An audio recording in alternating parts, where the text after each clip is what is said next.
உண்ணாவிரதம் இருப்பது பல ஆரோக்கிய நன்மைகளை அளிக்கிறது என்பதை அறிவியல் இப்போது நிறுவியுள்ளது.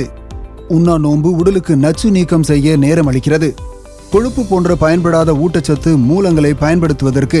மேலும் உண்ணாவிரதம் நம் வயிற்றை சுத்தப்படுத்துகிறது. மேலும் தொற்று நோய்களை எதிர்த்து போராடும் வலிமையும் நமக்கு அளிக்கிறது. மாண்புமிகு பிரதமர் திரு நரேந்திர மோடி சமீபத்திய பிராட்காஸ்டில் உண்ணாவிரதத்தின் பல முக்கியத்துவத்தை குறிப்பிட்டுள்ளார். दूसरा मेरा अनुभव है कि आपके विचार प्रवाह को ये बहुत ही शार्पनेस देते हैं, नयापन देते हैं. आप एकदम से आउट ऑफ बॉक्स. मैं नहीं जानता हूं औरों का उपवास का यही अनुभव होगा, मेरा है.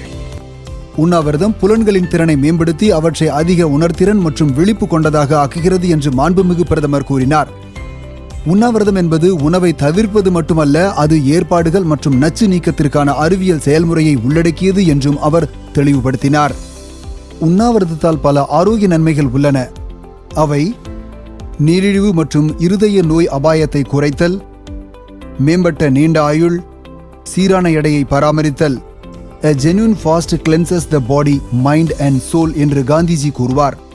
அதாவது சரியான முறையில் உண்ணாவிரதம் இருப்பது உடலின் அசுத்தங்களை நீக்குவது மட்டுமல்லாமல் மனதையும் ஆன்மாவையும் தூய்மைப்படுத்துகிறது. அதாவது உண்ணாவிரதம் முழுமையான நல்வாழ்வுக்கு ஒரு பயனுள்ள வழிமுறையாகும். ஏனென்றால் இது நமது உடல், மனம் மற்றும் ஆன்மீக ஆரோக்கியத்தை சமநிலைப்படுத்துகிறது.